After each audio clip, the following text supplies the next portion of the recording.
오늘 저희 이제 광고 드린 대로 또 우리가 같이 기도한 대로 이숙자 권사님께서 오셔서 저희에게 말씀을 나눠 주시는데요.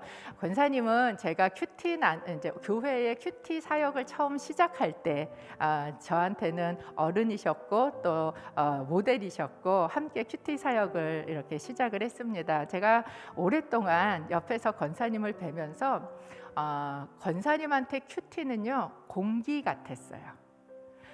그냥 잠시 이렇게 오전에 잠깐 1시간 뭐 30분 이렇게 보고 끝나는 게 아니라 그냥 이분이 삶을 살아가는데 공기처럼 꼭 필요한 그리고 그 삶이 어떻게 말씀이 어떻게 삶이 되고 어떻게 살아나고 또 그렇게 살아난 여인이 어떻게 누군가를 살리는지 그것을 저는 권사님을 보면서 참 많이 도전을 받고 배우고 했었던 기억이 납니다. 먼 길 오셨어요. 우리 이숙자 권사님 올라오셔서 여러분에게 말씀을 전해 주시려고 올라오실 때에 여러분께서 정말 따뜻하게 그리고 뜨겁게 환영해 주시면 감사하겠습니다.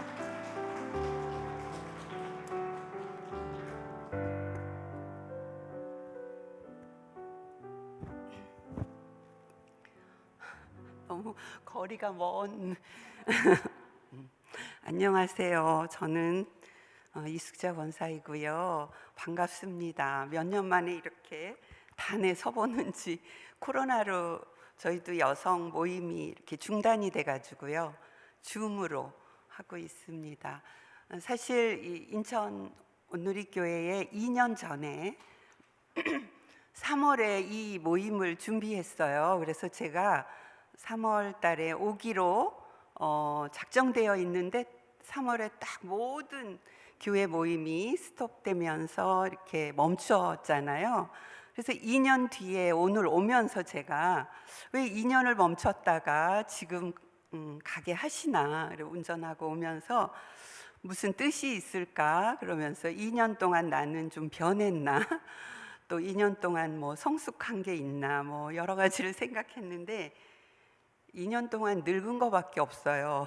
제가 70이 넘었어요. 그래서 만으로는 69세지만 70이 넘어서 정말 이렇게 나이 먹었구나 그것만 달라졌어요. 그래서 오늘 이제 여성이 여성에게 디도서 말씀을 좀 나누고 싶은데요.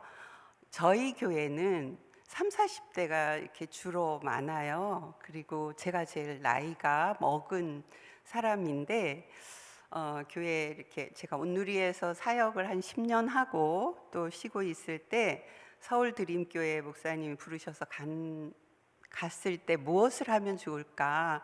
제가 어떤 사역을 어떻게 도우면 좋을까 그랬는데 거기는 막 신혼집 같아요. 젊으니까 생기가 넘치고 열정이 있고 뭐 사랑이 넘치고 그러는데 또 아슬아슬한 그런 부분도 있더라고요. 친정 엄마처럼 옆에서 보고 있다가 이렇게 좀 도와주면 되겠다. 그러면서 이제 큐티 사역을 하고 이렇게 나눔을 하고 이제 젊은 자매들을 만나고 그러는데 젊으니까 또 이렇게 문제도 많잖아요. 그래서 목사님들이 신방하다가 보면 젊은 자매들이 예배도 끊어지고 육아에 지쳐서 막 죽고 싶고 그런 자매들 상담하다 보면 너무나 안타깝고 도와주고 싶고 그래서 엄마 큐티를 좀 해보라고 그러셨어요. 그래서 엄마 큐티를 애기들하고 이렇게 하다 보니까 엄마들이 그 한참 힘들고 어려울 때라 그런지 하나님의 말씀을 만나면 그냥 변화가 일어나는 거예요. 그리고 정말 말씀이 삶 속에 들어와서 달라지고 그 미워하던 남편 사랑하고 아이들을 얼마나 잘 참아내며 인내하며 기르는지 엄청 제가 도전을 받으면서 30대 이 엄마들 말씀을 먹이면 진짜 그 인생에 더 이상 없구나 그런 걸 알게 됐어요. 그래서 이제 제가 늙었지만 교회 할 일이 뭐 이렇게 오늘 말씀에 본문 말씀에 가르치라고 본이 되라고 그러지만 제가 무슨 젊은 사람들에게 가르칠 게 있겠어요. 더 똑똑하고 더 잘하는데. 그런데 말씀을 먹여요. 말씀을 먹는 거를 훈련을 시켜줘요. 그러면 달라져요. 왜 그런 삶을 살게 됐냐면 저에게도 그런 시간이 있었죠. 정말 이렇게 교회에서 그 바울 사도가 오늘 그 본문은 그 아들 같은 디도에게 목회를 할 때 젊은 자매들은 늙은 여자들에게 맡겨라 이런 내용이에요. 그런데 하나님이 그 젊은 우리의 그 여성들의 그 힘들고 어려운 어떤 것들을 그 남자들이 모르잖아요. 그러니까 목회자인 디도에게도 젊은 남자들은 내가 본이 되어서 가르쳐라. 그리고 젊은 자매들은 늙은 여자에게 이렇게 맡기라고 그랬어요. 근데 정말 말씀을 따라가는 삶을 전수하기에는 여자가 아이를 키워봤잖아요. 그래서 아이를 키우고 그 아이를 또 시집 보내고 이런 그 과정에서 맞는 것 같아요, 교회 안에. 그래서 오늘 이 본문을 통해서 제가 이제 성경에서 늙은 여자를 좀 찾아봤어요. 성경에 이렇게 내가 정말 도전을 받고 닮고 싶고 따라가고 싶은 성경에 여러 여인도 있죠. 사라도 있고 엘리사벳도 있고 나오미도 있는데, 사라는 제가 이제 가정에서 본을 받으려고 해요. 어려움이 있을 때, 부부관계에 어떤 문제가 있을 때 사라를 묵상하고, 그런데 엘리사벳은 사역을 하면서 제가 제일 닮고 싶은 그런 여인이었어요. 그래서 엘리사벳은 마리아가 처음에 말씀을 받고, 우리가 1월 달부터 누가복음 큐티 하잖아요. 누가복음에 보면은 마리아가 말씀을 주실 때 그 말씀을 받아들여요. 말씀대로 제게 이루어지기를 원합니다. 그러나 이 말씀이 그렇게 쉬운 말씀이 아니에요. 너무 무섭고 놀라고 그런데 성령이 임하시면 그 말씀을 거부할 수가 없어요. 마리아가 그 말씀을 받고 이미 성령으로 나이 먹은 엘리사벳이 임신을 할 수 없고 아이를 낳을 수 없던 여인이 똑같이 성령으로 말씀으로 정말 이렇게 아이 낳을 수 없는 그 늙은 여자가 임신을 하고 있었어요.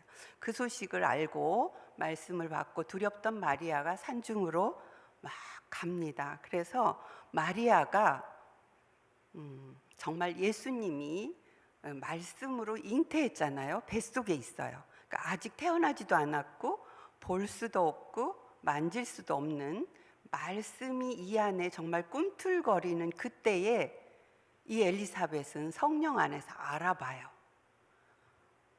어떻게 알아보냐면 성령이 충만해서 마리아를 보자마자 너는 정말 최고의 복 있는 여자다. 여자 중에 최고로 복이 있는 여자다. 말씀을 받고 그대로 될 줄로 믿은 여자는 정말 복되다고.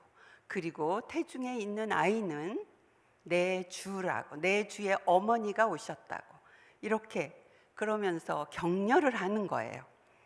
근데 우리가 말씀을 받고 따라간다는 게 쉽지 않나요? 사실 큐티를 진짜로 하면, 제자가 된다면 너를 부인하고 나를 따라오라고 하는 주님 말씀대로 살려면 무섭고 두려운 일들이 많아요.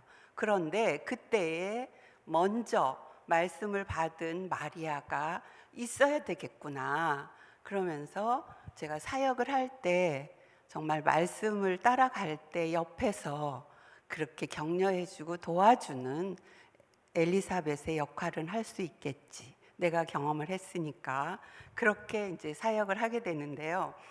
그래서 큐티 그 나눔방이 지금 17조가 있고요. 거기에 리더들이 17명이 있습니다. 제가 그 신앙생활 하면서 정말 온누리교회는 너무 좋잖아요. 큐티는 다 하죠, 그죠?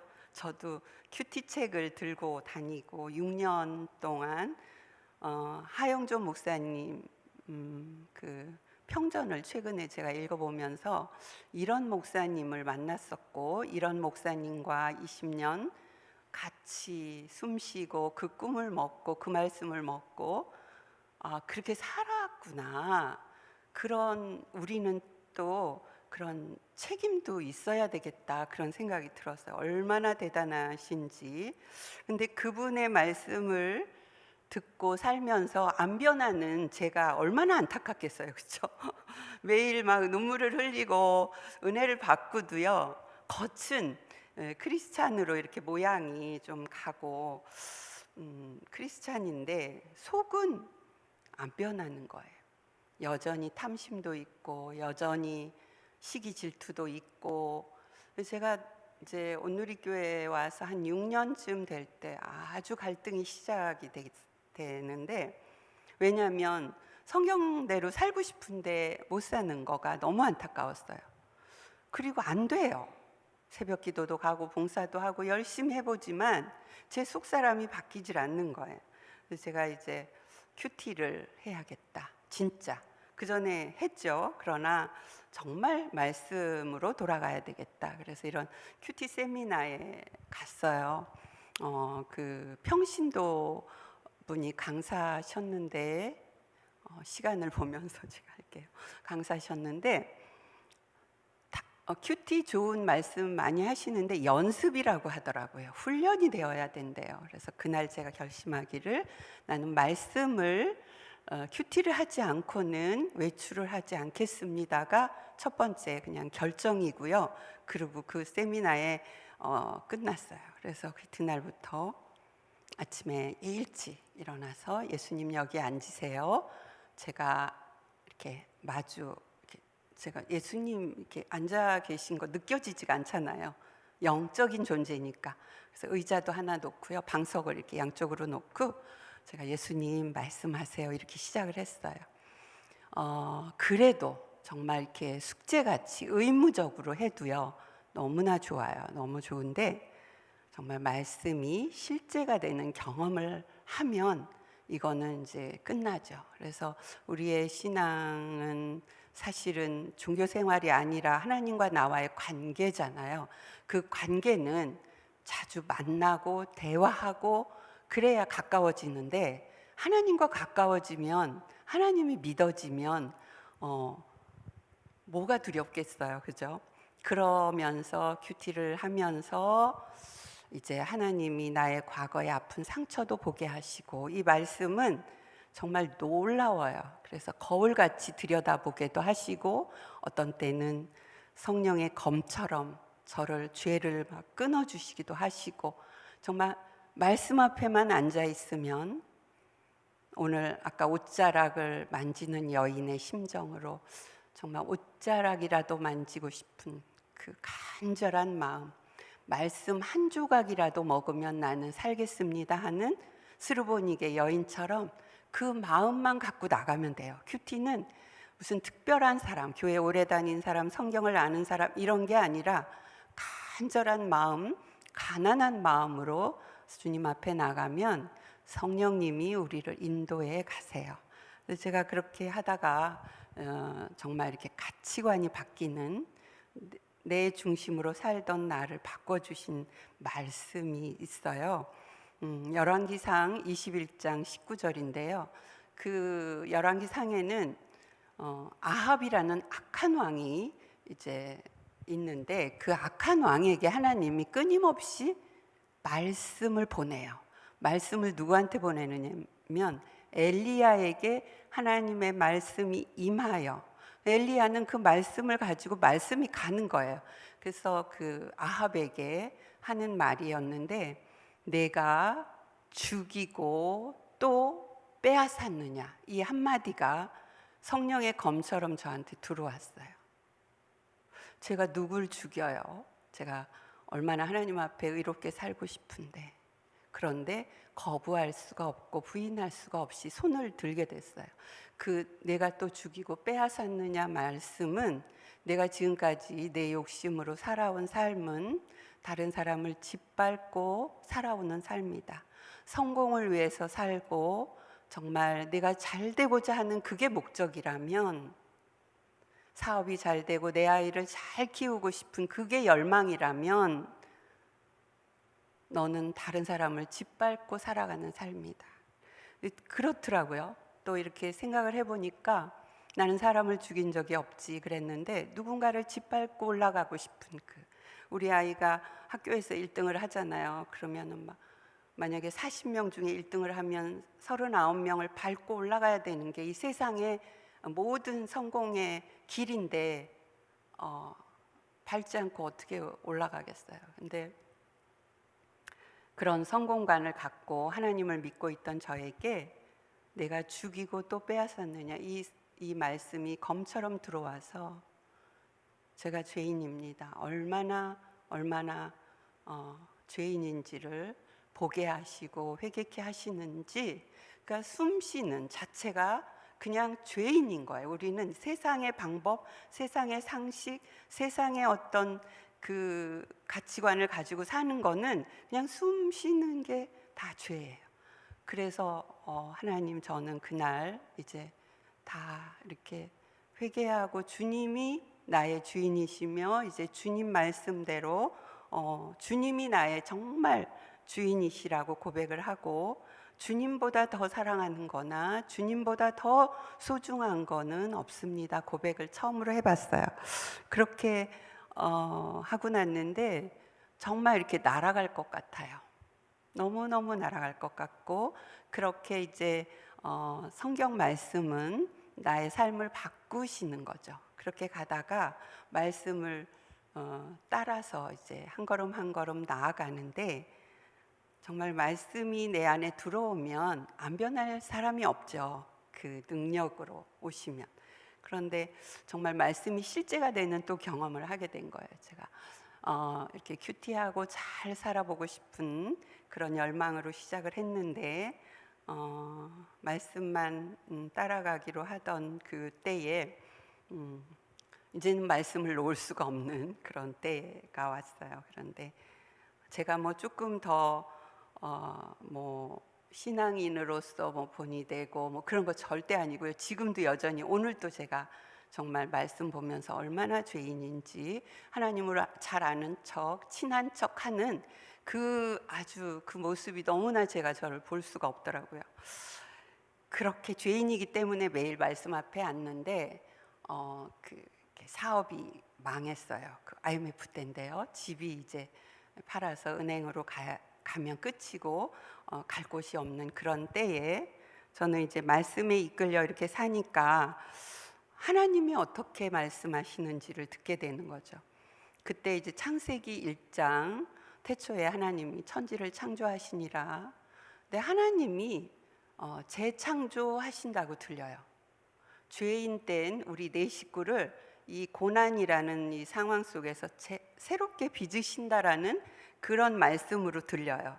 재창조하시겠군요, 이렇게. 그리고 나서 큐티로 둘째 날인데 정말 이렇게 제 상황을 보니까 이 삶의 빈 깡통 같아요. 아무것도 없어요. 이제 열심히 산다고 살았는데 어쩌면 이렇게 아무것도 없을까, 그 공허함이 정말 너무나 낙심이 되는데, 말씀은 우리를 그 캄캄한 가운데 빛을 비추세요. 어떻게 살려내시냐면, 창조 중에 빈 공간마다 하나님이 채우시는 거예요. 하늘에는 달과 별로, 공중에는 새들로, 또 땅에는 짐승과 식물로 가득 채우시고요. 바닷속에는 물고기들로 가득 채우시는데, 물고기가 지금도 넘쳐나잖아요, 그죠? 하나님은 그렇게 우리가 빈 공간으로 만들어 놓은 그곳에 하나님의 방법으로 채우시는 거죠. 그래서 제가 하나님이 채우시겠군요. 제 인생에 꽝으로 만든 이 인생을 이제 주님이 채우시겠군요 하니까 정말 이 캄캄한 그 현실이 아무 소용이 없어요. 하나님의 말씀이 들어오면 하나님이 기대가 되는 거예요. 근데 그 하루는 충분히 살아요. 그래서 그러고 그 다음 날 이제 큐티로는 셋째 날인데 창세기 2장으로 넘어갔어요. 우리가 이제 제일 걱정이 제가 이사 갈 곳이 없잖아요. 그러니까 그게 얼마나 낙심이 되겠어요. 지금 이 집이 하늘을 찌르고 있는 이 시대인데, 그때는 IMF 때는 집값이 막 하락하고 있는데 집 갈 곳이 없는 거예요. 근데 창세기 2장에 보니까 사람을, 아담과 하와를 지으시고 그 두 사람을 두시려고 에덴 동산을 창설하시고, 지금 성경이 아니라 개역 한글 창설하시고 이렇게 되는데, 쉬운 성경이나 우리말 성경은 아마 준비하시고로 돼 있을 거예요. 하나님이 집을 준비하시는구나. 우리를 새롭게 빚으셔서 거할 집을 하나님이 준비하신다고요? 이렇게 받아들여져요. 이 믿음이 생기면 정말 끝나죠. 그래서 성경을 읽는데 안 믿어지잖아요. 근데 믿어져요. 하나님이 집을 준비하신다고요. 그럼 제가 반응을 어떻게 하겠어요? 하나님은 말씀하시고 저는 기도하거나 하나님한테 어떤 고백을 하거나 하나님과 이렇게 대화를 하는 거죠. 하나님이 집을 준비하신다고요. 그러면 제가 가만히 있겠습니다. 이렇게 그랬어요. 그리고 가만히 있겠습니다 하고 보니까 1월 그날이 17일이었는데 3월 6일 날 이사를 가야 돼요. 하나님이 전날 밤에 뭐 일하시는 거 많잖아요, 성경에. 그래서 전날 주시면 어떡하지? 나는 막 믿음이 요동할 것 같아요. 그래서 주님께 그대로 얘기했어요. 주님, 제가 집을 주시는데 미리 좀 보여주세요. 안 그러면 이사 갈 집을 미리 보여주시지 않으면 전날이나 그날이나 주시면 믿음이 요동할 것 같아요. 그렇게 고백을 하고, 날짜가 이제 2월 달이 되기 전 1월 17일이었으니까 한 2주 정도는 제가 가만히 있을 수 있을 것 같아요. 제 믿음이 그만큼은 막 안달복달 안 하고 그 정도는 가만히 있을 것 같아요. 그래서 하나님한테 그대로 얘기했어요. 그냥 어린아이처럼. 하나님, 제가 한 2주 동안은 가만히 있을 수 있을 거예요. 집을 준비하신다면 미리 좀 보여주세요. 그렇게 고백을 하고, 그 말씀에 보니까 강물이 발원하여 에덴 동산을 적시고 네 강줄기로 흘러가는 거예요. 그래서 저희가 네 식구거든요. 딸이 둘이 있고 네 식구인데, 하나님 네 강줄기가 우리 가족이 돼서 사방으로 흘러가서 접촉하는 사람마다 생명을 나눌 수 있도록 생명수 강물이 되게 해주세요.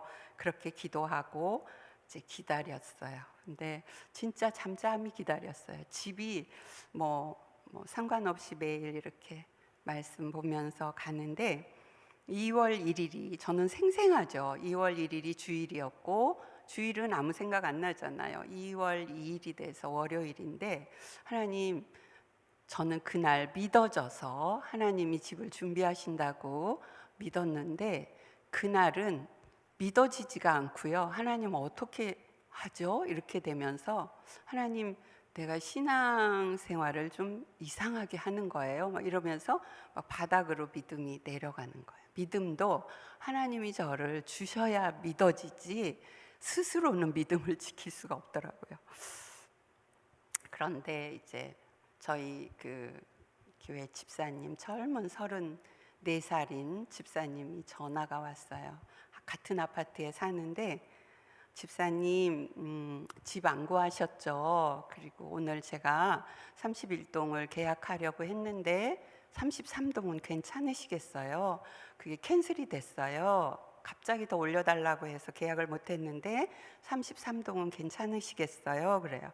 그 33동이 그때는 제일 작은, 그 아파트의 작은 건데 지금은 그 평수면 아주 최고로 좋은 거죠. 근데 따님들 방 하나씩은 있어야 될 텐데 이러는 거예요. 그래서 그게 무슨 소리예요? 그랬더니 저희들이 꿈이 있어요. 저희 부부가 돈이 여유가 생기면 집을 하나 사서 깨끗하게 수리해서 선교사님들을 쉬시게 하고 싶은 꿈이 있는데요.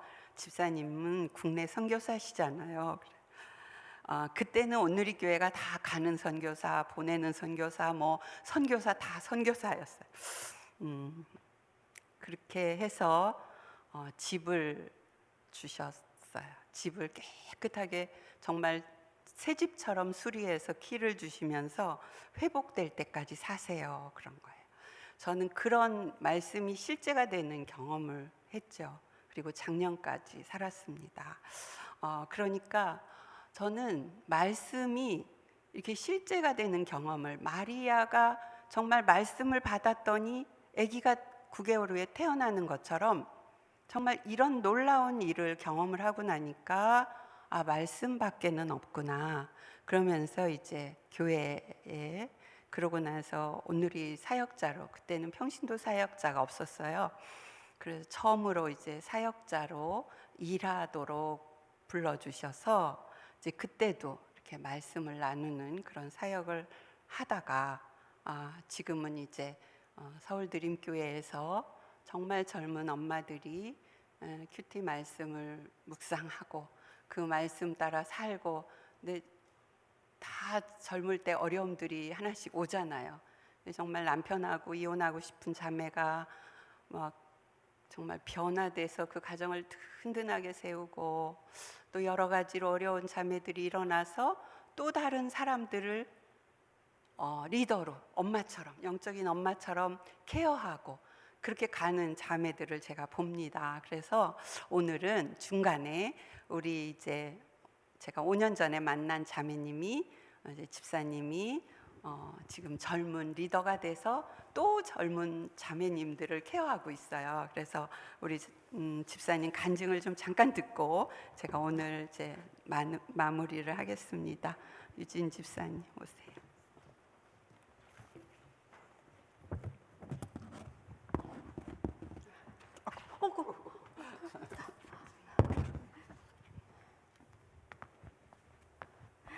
안녕하세요. 서울 드림교회의 이유진 집사입니다. 반갑습니다. 짧게 제 간증을 나누도록 하겠습니다. 떨리네요. 하나님의 은혜로 말씀을 통해 하나님을 인격적으로 만났고, 그때부터 시작한 큐티를 해온 지는 이제 5년이 되었습니다.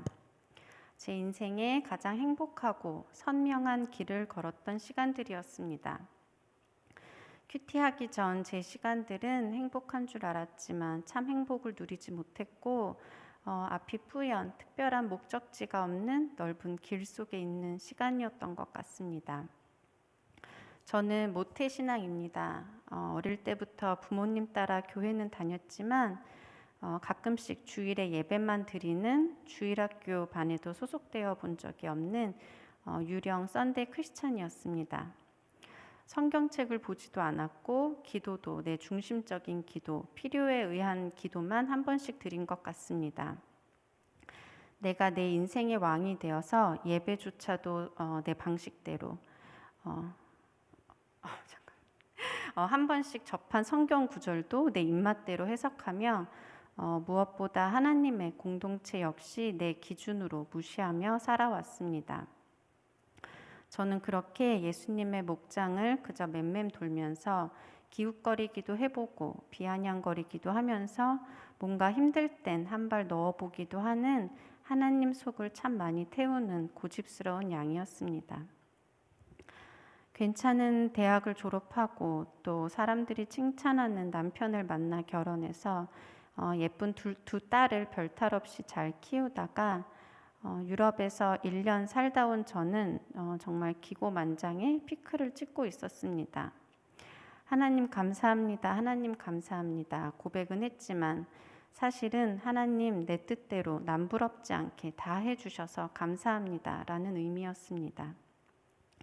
주님이 제 심중을 꿰뚫어 보셨습니다. 그나마 목장을 기웃거리던 제가 저 멀리 뛰어가 버리고 있는 걸 붙잡으실 수밖에 없었습니다. 그래서 저를 순식간에 세브란스 입원실로 싹 옮겨 놓으셨습니다. 높이 높이 올라가던 절 작은 고난이라는 처방약을 통해 끌어내려 주셨고, 목장을 등지고 멀리 가려던 절, 목장의 주인 대신 예수님 발 아래 무릎 꿇게 인도해 주셨습니다.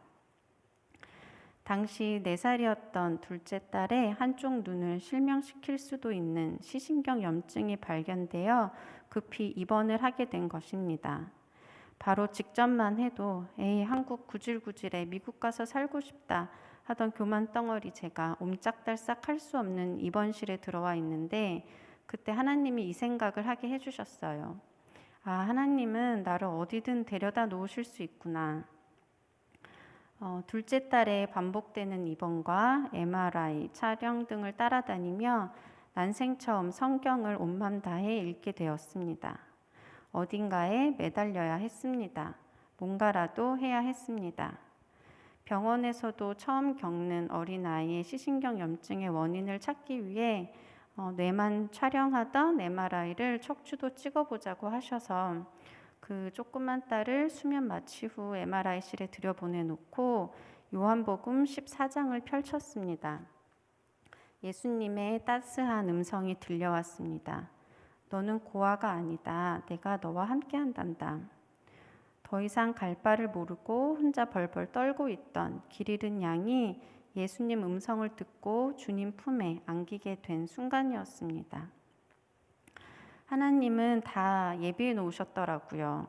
아무것도 모르는 어린 양인 제게 말씀을 떠먹여줄 권사님을 연결시켜 주셨고 또 함께 마음을 열고 나눔할 수 있는 자매님들까지 제 생애 첫 말씀 공동체였습니다. 그렇게 큐티를 시작했습니다. 딱 5년 전이라 지금 하고 있는 누가복음입니다. 여지껏 하나님도 많이 답답하셨는지 매일매일 말씀을 제게 쏟아내셨습니다. 사막처럼 메말라 있던 제게 하나님의 사랑과 은혜를 폭포수처럼 부어주셨습니다. 저를 푸른 초장에 누이시며 쉴만한 물가로 날마다 인도하시는 예수님을 처음 만나고 누리게 된 시간이었습니다. 삭개오야 속히 내려오거라 내가 오늘 내 집에서 너와 함께 있겠다 라는 말씀에 제 집에요 라고 하며 껑충 뛰어내려 예수님을 초대하였고 예수님 발치에 머물러 있는 마리아를 보며 주님 저도 주님 곁에 머무르겠어요 고백하며 나의 복음을 땅끝까지 모든 족속에 전하고 싶구나 내 사랑하는 딸아 나의 증인이 되어주겠니? 라고 물으셨을 때 네 주님의 사랑의 편지가 되겠어요 다짐했습니다. 민수기를 보며 공동체라는 하나님의 귀한 선물과 아름다우신 뜻을 깨달으며 교회 안으로 쑥 들어가게 되었고요. 예레미야를 보며 끝까지 추적하고 따라가시는 하나님의 눈물이 있는 곳에 저도 함께하며 주님의 마음으로 중보하겠습니다. 고백할 수 있었습니다. 연약한 양이기에 살짝 방황하고 있으면 또 말씀으로 꾸짖어 주시기도 합니다. 사랑의 꾸짖음이기에 바로 회개할 수 있습니다. 다시 눈과 마음을 주님께로 돌이킬 수 있습니다. 그렇게 저는 분에 넘치게 지난 5년간 하나님과 얼굴을 맞대며 대화하고 절 주님 마음의 합한 자로 빚어가시도록 내어드리며 주님 등불 비추시는 방향으로 걸어가기를 애썼습니다. 가장 힘들었던 건 나 혼자서 또는 마음 맞는 친구 몇 명하고만 큐티하고 싶은 제 뜻을 부인하고 이끄시는 공동체로 또 섬기는 자리로 순종하여 나아가는 것이었습니다. 제가 사교성과 적응력이 부족한지 곧바로 편하고 좋았던 건 아닌데 하지만 주님 손잡고 따라간 그곳엔 주님이 너무도 주기 원하셨던 풍성한 선물 보따리, 은혜 보따리가 한가득 있었습니다. 함께 서로를 통해 발견하는 하나님의 사랑 이야기, 밀어주고 끌어주는 한마음이 되어가는 동역자들, 눈앞에서 펼쳐지는 놀라운 하나님의 구원 사건, 그리고 하나님 나라 지체로 부족함 없게 하시려 나를 훈련시키고 빚으시는 주님의 손길, 그냥 누리고 기뻐만 하면 되는 선물 보따리였습니다. 물론 지난 5년 동안 현실적으로 좋은 일만 있진 않았습니다. 하지만 저는 더 이상 5년 전에 좋은 것만 풍성할 때 하나님 감사합니다 하는 딸이 아닙니다. 하루하루 말씀을 통해 예수님과 걸으니 이길 힘과 능력이 생겼고 주님의 선하신 뜻을 기대해 보게 되었고 과정마다 믿음을 키워주시는 것을 느끼며 하나님 이름에도 불구하고 감사합니다. 주님이 옳으십니다. 주님이 선하십니다. 고백할 수 있는 딸이 되었습니다. 모두 하나님의 은혜입니다. 길이요 진리요 생명이신 예수님과 큐티를 통해 매일매일 만나고 교제하며 동행하는 이 길은 너무도 행복하고 선명합니다. 감사합니다.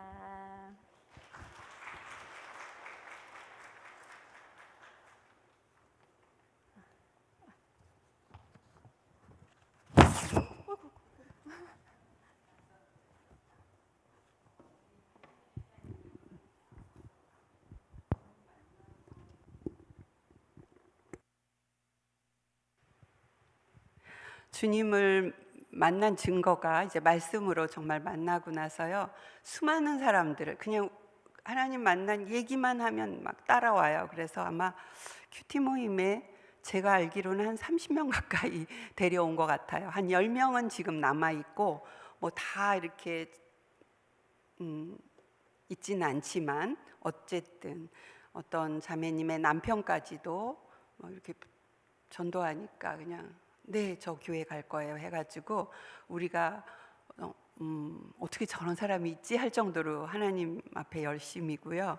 그리고 나서 이제 요즘은 교회 처음 나오는 자매들, 그런 자매들을 이렇게 또 영적인 어미로 돌보고 있는데, 그 모임에 한번 갔다가 제가 살아나가지고 오더라고요. 이렇게 놀라운, 교회 안에는 이런 영적인 어미와 또 그런 생명을 낳고 기르는 그런 일들이 있어야 되죠. 그래서 저는 그 나오미와 룻을 한번 살펴볼게요. 룻의 시모 나오미와 룻은 이제 모압에서 사실 나오미가 이제 하나님의 나라 베들레헴으로 돌아오는 그 과정부터 시작되잖아요. 근데 룻이 따라 나서요. 어떤 설득에도 포기하지 않고 어머니를 따라 나섰는데, 제가 그 말씀을 묵상하면서 이렇게 나오미는 룻이 보기에 진짜 삶으로 말하는 여인이었겠다. 남편을 잃고 아들들을 잃고 그 하나님을 사랑하고 하나님 앞에 나아가는 그 태도를 누구보다도 며느리는 다 보고 알았을 거예요. 그래서 이런 여인을 어떻게 안 따라가겠나, 난 옆집 아줌마라도 따라가겠다, 그렇게 묵상을 했어요. 그래서 그 나오미가 룻을 데리고 돌아오지만 먹을 게 없잖아요. 그래서 그 양식을 구하러 가는 장면이 있는데, 아주 좋은 보아스 주인이 좋은 그런 밭으로 가게 되죠. 그 우연 같지만 하나님의 그 인도하심이었을 텐데, 거기서 이삭을 주어요.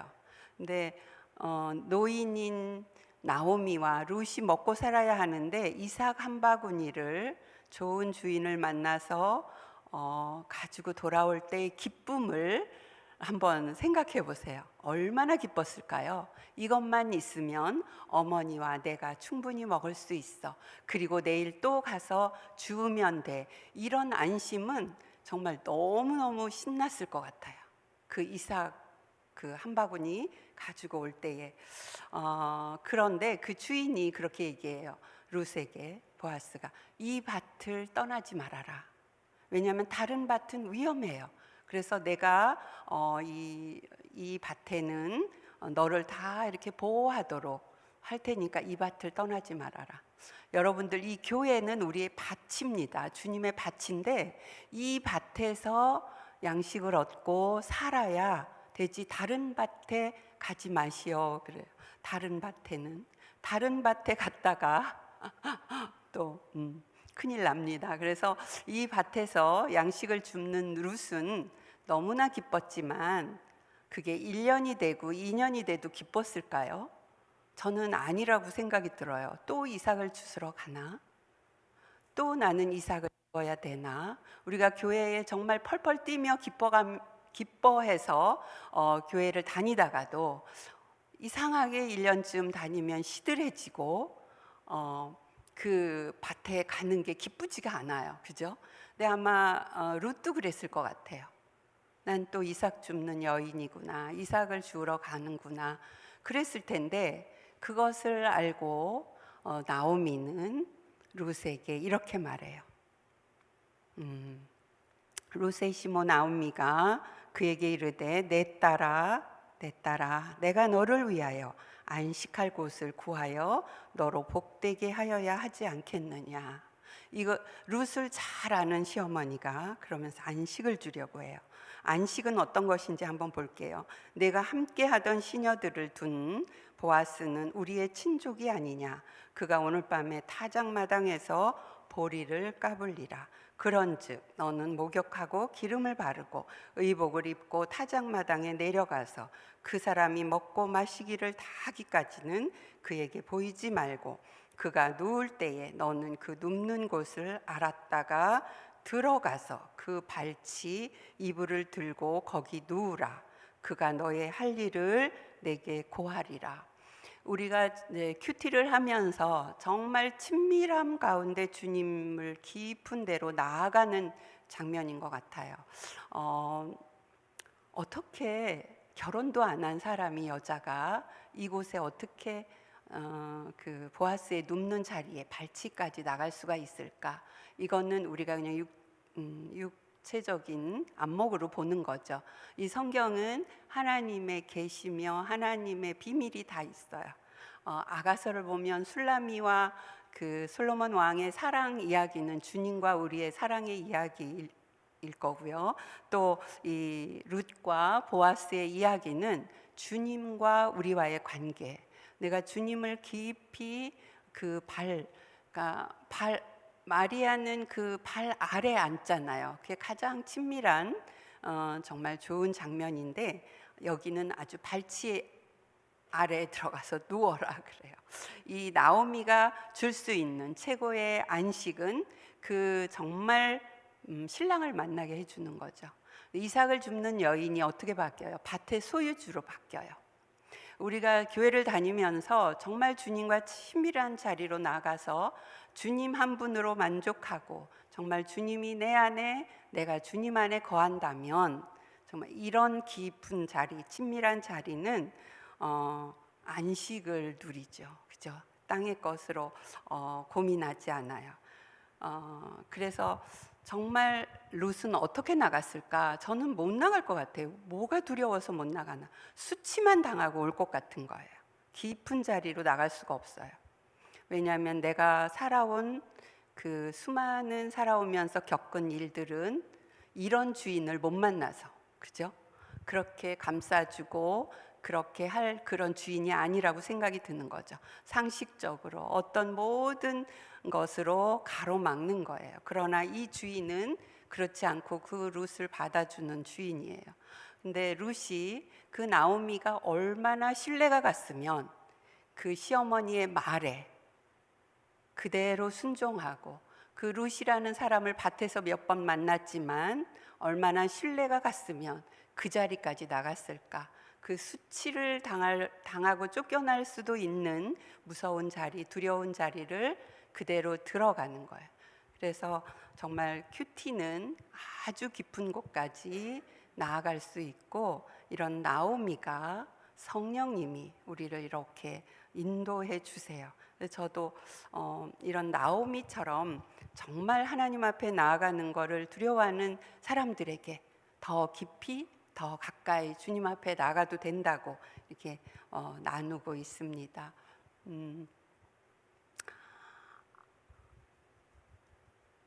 누가복음 복음서에는 이제 요즘 우리가 큐티하죠, 그죠? 그런데 주님이 다 가르쳐 주세요. 기도는 어떻게 하고, 매일 정말 신비롭지 않아요? 기도에 대해서 가르쳐 주시죠. 탐심에 대해서 가르쳐 주시죠. 우리가 하는 짓이 사실 이렇게 계속 부자 더 많이 가지려고 창고를 늙히는 일을 하고 있어요.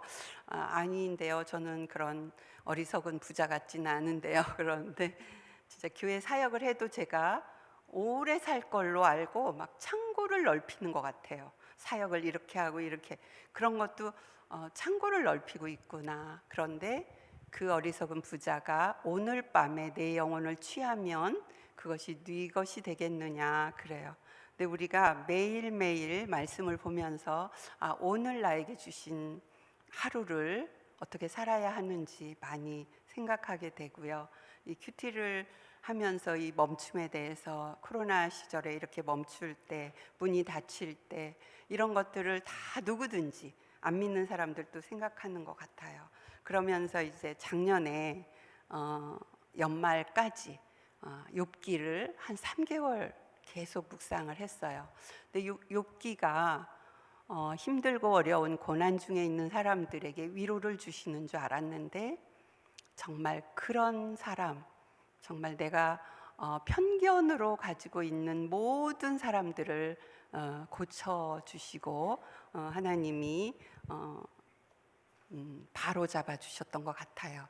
그리고 그 욥도 하나님을 만나면서 내가 눈으로 봅니다. 귀로만 듣던 주님을 그렇게 하나님을 고백했던 적이 있죠. 그래서 저는 욥기를 마지막 하면서 제가 교훈을 얻고 깨닫게 된 거를 지금 나누고 마칠까 해요. 마지막 39장에 보면은 욥에게 이제 이런 모든 짐승들의 이야기, 자연 만물을 통해서 이야기를 많이 해주세요. 네, 어떤 얘기를 해주시냐면 타조에 대해서 얘기를 해요. 타조를 왜 그냥 얘기하시지? 그게 아니라 묵상을 할 때는 나에게 뭔가 깨닫게 해주시려고 말씀하시는 이 타조 이야기로 나에게 하시는 말씀이에요. 39장에 13절에 보면 타조는 즐거이 날개를 치는데요. 학의 깃털과 날개 같겠느냐. 그러니까 학처럼 즐거이 날갯짓을 하는데 학 같지 않다는 거죠. 그것이 알을 땅에 버려두어 흙에서 더워지게 하고 밭에 깨어질 것이나 들짐승에게 밟힐 것을 생각하지 아니하고 알을 낳아놓고요. 알이 깨지거나 뭐 이렇게 아무 상관없어요. 들짐승에게 밟히거나 그런 생각을 안 해요. 이 어미 타조가 그 새끼에게 모질게 대함이 제 새끼가 아닌 것처럼 하며 그 고생한 것이 헛되게 될지라도 두려워하지 아니하나니. 그 힘들게 알을 낳아놓고 죽고 살든지 죽든지 살든지 하나도 두려워하지 않는 거예요. 그리고 이는 하나님이 지혜를 베풀지 아니하셨고 총명을 주지 아니함이라. 하나님이 지혜를 안 주시면 이렇게 타조같이 자기 새끼를 버리는구나. 그러면서 그러나 그것이 몸을 떨쳐 뛰어갈 때에는 말과 그 위에 탄 자를 우습게 여기느니라. 이 타조는요, 새끼는 버려두고 학처럼 나르려고 날갯짓을 하거나 말처럼 달려보려고 달려가면서 그 말과 탄 자를 우습게 보는 거예요. 얼마나 웃기는 타조인지. 제가 이 말씀을 왜 하실까? 이 욥기 그렇게 긴 시간 하나님 말씀하시고 욥기의 마지막에 가서 어떻게 이 말씀을 하시나. 그런데 지혜를 주시지 않으면 자기 새끼를 몰라보고 밟혀 죽든지 상관이 없는 거예요. 그리고 자기 날갯짓만 하고 막 또 뜀박질 하는 거예요. 다른 박질을 쳐보고 날갯짓을 해본들 타조가 학같이 되지 않고 말 같지 않다는 거예요. 그런데 어리석게 자기 알 새끼는 팽개쳐 두고 이 짓을 한다는 거예요. 근데 제가 정말 이제 교회 안에서 생명을 낳고 기르는 어미가 되어야 합니다. 이렇게 나누고 하는데 정말 하나님이 지혜를 주시지 않으면 아무도 할 수 없구나. 정말 요즘은 제가 그 금쪽 같은 내 새끼를 보면서 늘 마음이 아픈 거는 엄마가 답이 없어요. 그 애를 병들어간 그 아이들을 어떻게 도와줄지. 그러니까 이 세상이 부모도 병들어가고 아이들도 병들어가고 너무너무 힘든데 하나님이 지혜를 주시지 않으면 이렇구나. 그래서 제가 그런데 성경이 답이잖아요. 야고보서 1장 5절에 보면 지혜가 부족하냐? 지혜를 구하기만 하면 후히 주시고 야단치지 않으시고 꾸짖지도 않으시고 밤에나 낮이나 구해도 거절하지 않으시고 너는 또 구하러 왔느냐? 야단도 안 치시고 후히 주시고 아주 지혜를 주시고 싶으셔서 대기하고 계신 하나님이 계신데 하나님께 지혜를 구하면 다 아이들도 잘 키울 수 있고 잘 할 수 있는 거죠. 저 얼마 전에 이제 우리 교회 그 서울 드림교회 특세를 하면 언젠가부터 아기들이 뒤에 막 쭉 와 있어요. 그 새벽에 막 갓난아기, 큰 아기, 막 큰 애들 다 와 있어요. 올해부터는 이렇게 따로 애들을 케어를 하더라고요. 근데 애들이 그렇게 좋아해요. 교회 오는 거를. 그런데 제가 그런 그 교회 문화가 생긴 거를 알아요. 얼마 전 한 5년 전인가 특세에 특별 새벽 기도에 한 엄마가 큐티 나온 엄마가 아기를 유모차에 태우고 한 5개월 됐나요? 4, 5개월 된 아기를 데리고 새벽에 그 큰 언니하고 둘을 데리고 거뜬하게 유모차에 태워서 힘들지 않게 즐겁게 교회를 와요. 그러면 그 로비에 그 아이가 이제 유모차에서 자고 있어요. 그러면 나가는 모든 사람들이 들여다봐요. 꼭 경배를 하고 가는 것처럼 정말 그 아기를 다 거쳐서 나가고 기뻐하고 아기가 왔네 막 축복하고 그러고 가는 거예요. 그 이듬해부터 그 아기는 또 오지만 커서 이제 돌쯤 돼가지고 또 와요. 근데 주변에 아기들을 데리고 오는 거예요. 엄마들이 계속. 그래가지고요, 아기들이 큰 애들은 막 나 내일 꼭 깨우라고 그래가지고 교회에서 그 친구를 만나고 그 기쁨을 애들이 느껴요. 그 큐티 모임에 이제 우리가 이제 지하에 그 주중 모임 하는 곳에 애들이 어떤 때는 한 10명씩 올 때가 있어요. 막 돌아다녀요. 여기 다니는데 걔들은 그냥 말씀 들으면서 크는 거예요. 그 아이들이 지금 다 유년부에 올라가 있는데 2년 동안 코로나 하면서 그 아이들을 못 보고 있어요. 네, 마태복음에 보면은 생명을 낳고 누가 누구를 낳고 누가 누구를 낳고 낳고 하나님의 나라는 낳고의 역사잖아요. 생명을 낳고 근데 누가복음 이 오병이어 말씀을 묵상할 때 지난 1일 날 말씀이었는데 2월 1일 날 말씀은 예수님께서 12제자를 능력과 권위를 주셔서 병 고치는 능력, 그런 치유할 수 있는 능력을 주시고요, 내보내요. 그랬더니 막 사람들이 예수님처럼 정말 이렇게 고치고 막 전도를 하잖아요. 헤롯 왕이 당황을 하더라고요. 그래서 정말 제자답게 살면 세상이 당황하는구나. 세상이 당황하고 놀래고 사람들이 구름같이 와서 5,000명이 모여요. 5,000명이 모여서 예수님이 너희가 먹을 것을 주어라 하는데 그 작은 어린아이 떡 5개와 물고기 2마리를 가지고 5,000명의 그 장정들이 먹고 남아요. 그 외의 사람들은 뭐 말도 못하고요. 근데 그 아이가 작은 그 보리떡 5개로 5,000명을 먹이고도 남는 이 장면을 보면서 제가 그 아기 생각이 났어요. 교회 문화를 바꾸었구나. 그 아기는 자기가 무엇을 한 게 아니에요. 그냥 교회는 그 정말 작은 자, 그 아기가 그냥 엄마에 이끌려 교회에 와 있었을 뿐인데 교회 문화를 바꾸는 것처럼 교회는 이렇게 작은 오병이어가 엄청난 일을 하는구나.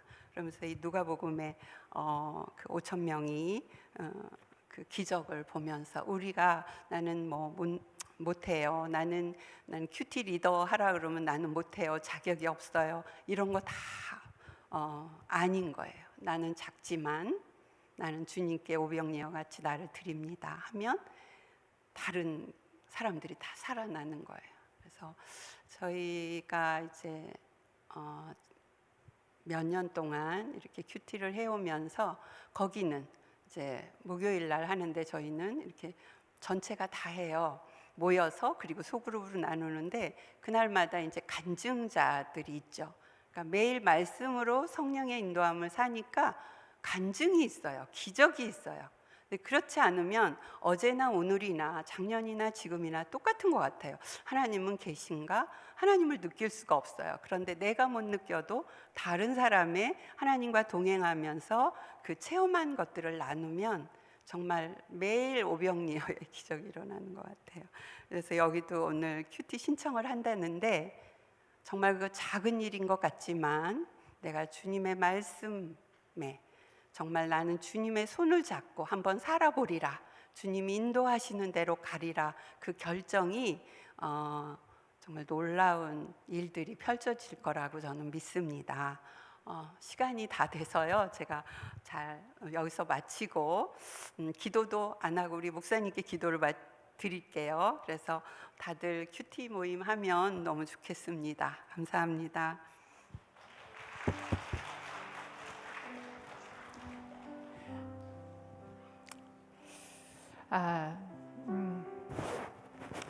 저는 밑에서 권사님 얘기를 들으면서 이렇게 속에서 울컥울컥했어요. 옆에서 저는 봤잖아요. 매일의 삶마다 아침마다 그 말씀 먹고 나와서 상황이 어떻든 환한 얼굴로 막 말씀을 이렇게 나누던 그 권사님이 이렇게 생각이 나면서 그 감격이 지금 나한테 있는가?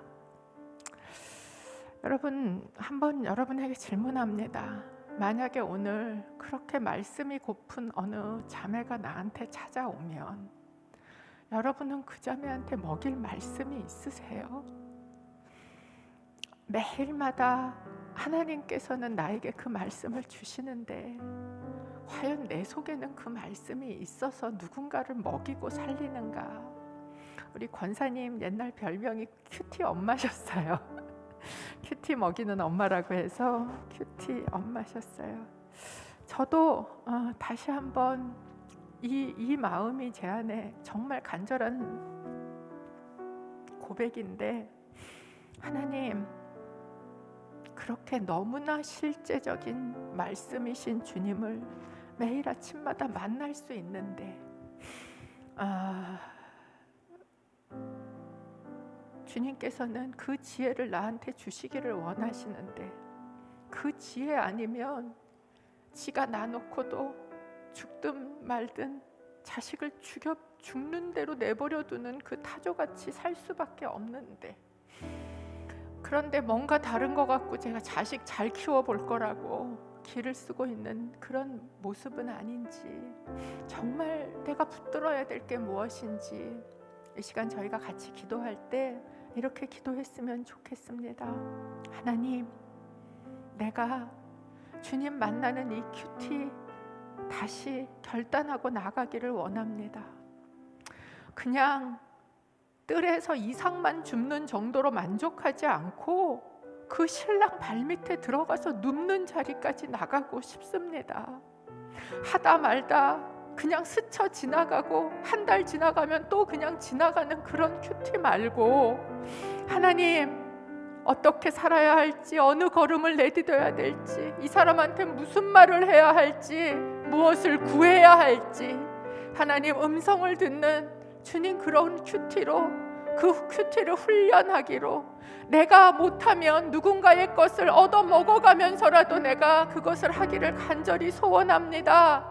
주님, 내 안에 그 결단이 있게 하여 주시옵소서.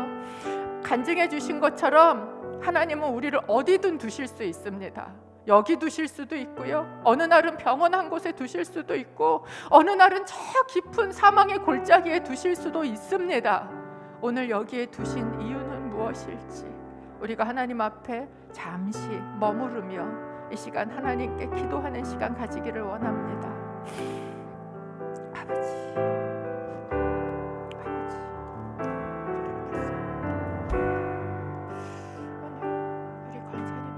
나에게 먹여주신 말씀, 정말 내 속에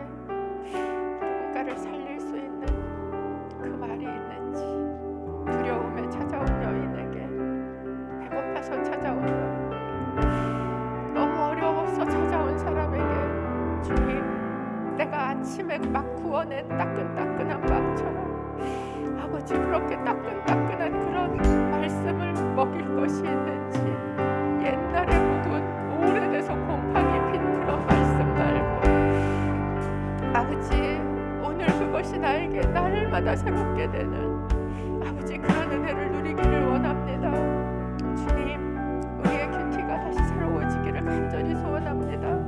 특별히 아버지 하나님 이번에 이 큐티 나눔방의 시간들을 통해서 하나님 내가 하나님하고 말씀을 나누는 이 젖줄이 아버지 하나님 다시 뚫리기를 원하고 하나님 그렇게 뜨겁게 정말 실제적으로 오늘도 너무 실제적으로 내 앞에 계시는 주님 만나고 큐티하는 시간이 되기를 소원합니다.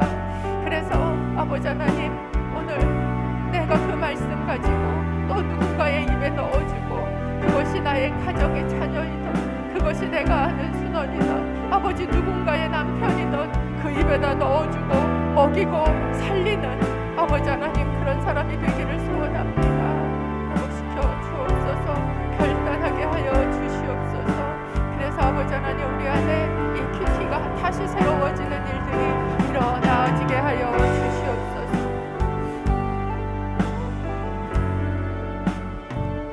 하나님 아버지 참 우리에게 큐티라는 귀한 하나님을 더 깊이 알 수 있는 부족한 지혜를 구할 수 있는 매일 아침마다 따끈따끈하게 막 구워낸 빵을 주시는 것처럼 하나님 그렇게 주님의 말씀을 따끈따끈하게 받을 수 있는 이 시간을 이 방법을 저희에게 주셨는데 하나님 가족들을 위해서 밥은 아침마다 일어나서 열심히 지으면서 하나님 내 속의 말씀은 오늘 받은 따끈한 말씀 하나도 없이 옛날 곰팡이 핀 딱딱하게 굳어버린 것을 들고 앉아있는 것 같은 그런 모습이 아닌지 주님 앞에 다시금 나를 봅니다. 그리고 주님 앞에 기도합니다.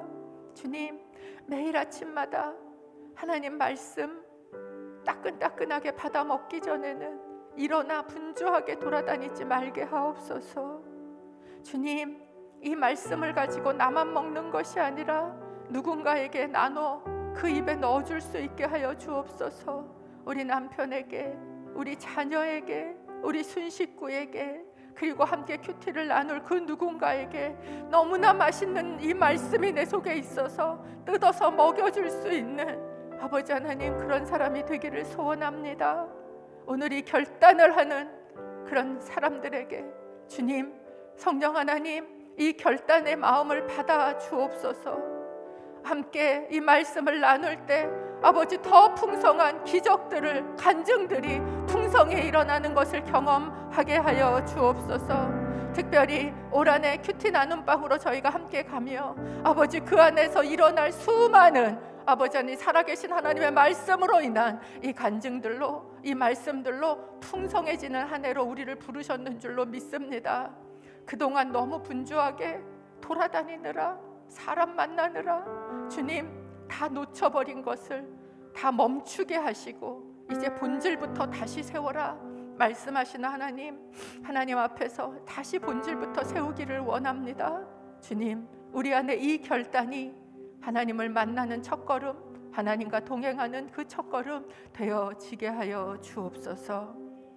이제는 우리의 구주가 되신 예수 그리스도의 은혜와 하나님 아버지의 사랑하심과 성령 하나님의 교제, 교통, 동행, 역사하심이 삶을 그 주님 말씀으로 실제가 되도록 살아내서 그 말씀을 사람들에게 먹이며 살리며 정말 내 강물이 전 세계로 흘러가듯 우리 권사님 삶에서 그 가족들이 흘러가 사람들을 살리게 하는 것을 보며 또한 나 또한 그런 삶으로 사람을 살리고 먹이는 자로 살아가기를 오늘 결단하고 주님 앞에 큐티를 바로 세우며 나아가기를 원하는 귀한 자녀들, 하나님의 딸들, 아들들 머리 위에 또한 이들을 통하여 살아나게 될 수많은 그 귀한 영혼들 위해 이제로부터 영원토록 함께 하시길 간절히 축원하옵나이다. 아멘.